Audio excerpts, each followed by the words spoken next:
Another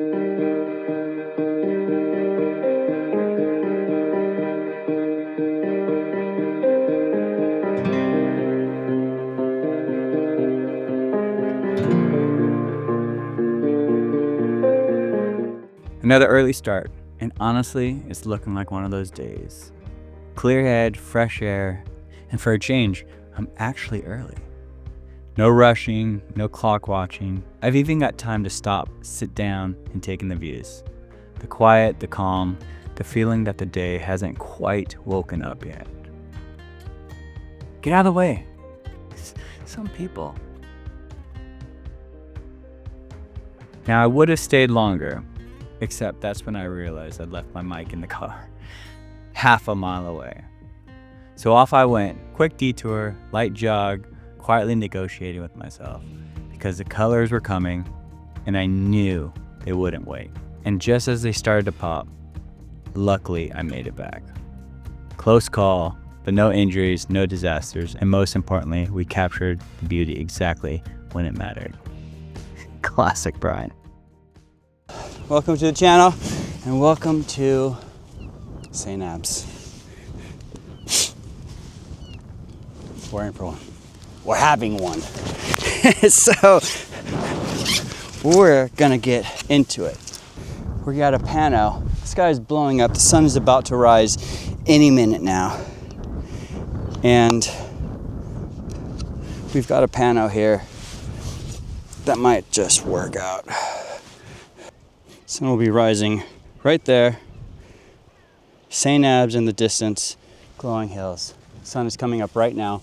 There's a few clouds on the horizon, so it'll take a little second. It'll give me time to do this. But there's a lot going on in this pano.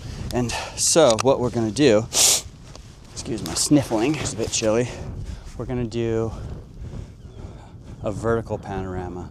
Big sky, big foreground, because there's a lot going on in the foreground below, and the sky's absolutely golden, beautiful. So that's what we're gonna do. Let me go grab that, and I'll talk you through it a little bit later. At first I tried to take this one handheld, but it was still really dark, darker than it looked, and I found myself pushing the ISO further than I was comfortable with. You get that little voice in your head telling you the shot's there, but the conditions aren't quite ready yet. So I slowed things down, waited a bit, let the light build. Then I set up the tripod, stretched the exposure, and gave the scene the time it needed. Longer shutter, cleaner frames, a panorama that felt truer to what I was seeing. Sometimes it's not about forcing the shot. It's about patience and knowing when to let the moment come to you. So I just finished one composition, and I think I had too much sky and not enough foreground. This foreground with these grasses and that light, I think is really going to take the show. The sky's now kind of dulled out. It's more golden, which is great, but this composition that I'm doing at 1 second f11 ISO 64 with a ND filter on is more focused on the foreground and these golden grasses, and that'll help lead the eye in. Oh shoot, that might have messed up my pano a little bit, but we'll see. So there's a lot of bow going on, which I can fix, but because we're at almost 24 millimeters, you're gonna get an arc in the sea. And so that's where it's really important to take shots that are really close together, and then that way in post it'll stitch together a lot more clean and have that horizon a lot more straight, if that makes sense, or at least not bowed, how a horizon should be. I'm struggling a little bit on this one, but that's okay. So we've got some wind. Being on the cliffs here, we've got some wind, and we're on some spongy grass. So with this, even with the 1 second long exposure, it could prove disastrous, I suppose, because they all need to be clear. You're only as strong as your weakest link. Is that what they say? So with that said, I'm gonna do a regular exposure, as in we'll take this ND filter off and just do it handheld. Because for me, handheld is always the option. I have more control. I can control the horizons, and I just get better results. So that's the next step. Take this off, put you over there. Well, so we'll put you over there. And then get back into my comfort zone and get these grasses here with the shape leading all the way up into the sun and finishing through. Yes, please. Cool. All right, let's get it before it gets too harsh. Okay. Right. I feel good about that. I feel real good about that. So we got a nice composition, and we're gonna keep going. This is gonna be an adventure. Oh, my head's cut off this whole time. This is gonna be an adventure. So this was the first composition we had. We're moving on to another one. What I wanna do next, ideally, is get down to the coastline and take some nice long exposures with these craggy rocks and the ocean. And then from there, we'll go to St. Abbs, the lighthouse, have a little adventure. Sound good? Sound good? Good. Okay.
Every composition here,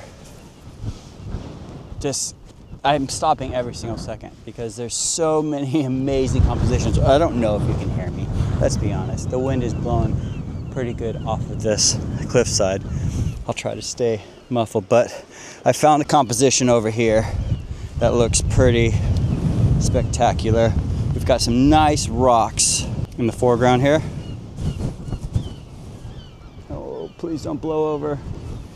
And then incredible light leading up. God, that wind scares me. I'm coming back. Maybe here.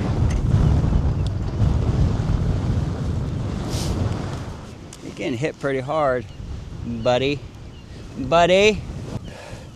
It's just a nice rock, and St. Abbs in the distance with amazing light. The light is fantastic right now. Everywhere you look is just perfectly soft and just golden. Incredible. 1/80th, f10, ISO 200 with incredible light. I think if we could size this up, get a little higher, angle down, make that foreground a lot larger, it'll look good. Love it. Let's continue on, shall we?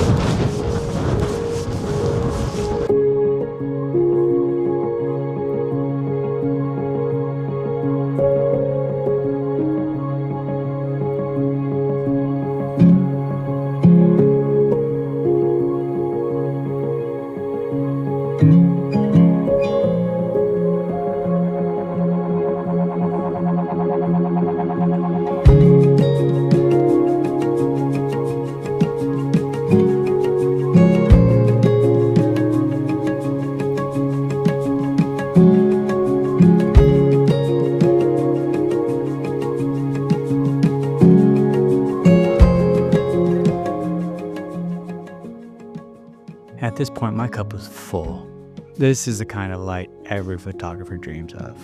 Soft, balanced, generous, the kind that does half the work for you. Moments like this make the job feel easy. Like you're not chasing the image anymore. It's just there waiting. I wanted to get down to the beach, get closer, but access was closed for seal mating season. I had to take it all in from a distance. And sometimes that restriction changes everything. But not long after that, inspiration hit. I waited too long on the other side. The clouds have now come in.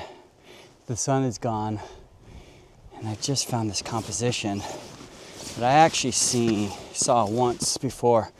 So I've only been here once, but I passed this in the dark and there's something about it.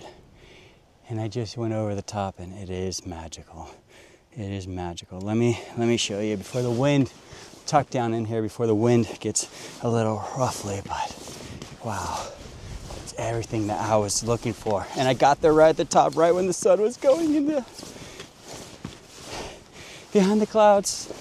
But that's okay, that's okay. Let's flip it around. Let's take a little adventure.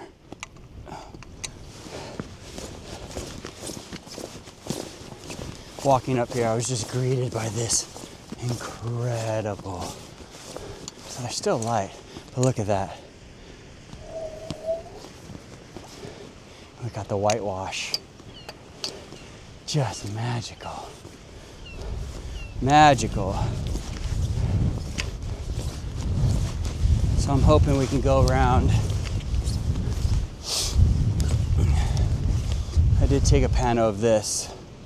Look at that. Look at that. Yes. How nice is that?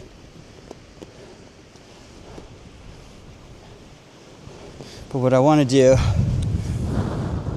is I want to go over there, see if we can't play over there, get close to the water, get tucked in a little bit, get out of this wind, because it's getting gnarly. So yeah, that's what we're gonna do. Later.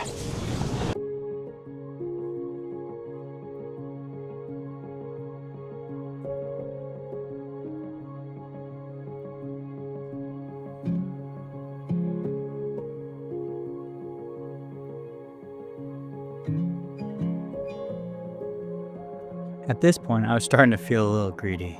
So many moments, so many images already in the bag. It's a good feeling, that quiet contentment where you know you've got what you've came for. Everything else will just be a bonus. I carried on walking, just exploring. A few times I lifted the camera and then thought better of it. Some moments aren't meant to be taken home, they're meant to be lived. So I started to walk back to the car. No rush, no pressure. Just grateful for the light, the experience, and the reminder that sometimes the best part of photography is knowing when to put the camera down.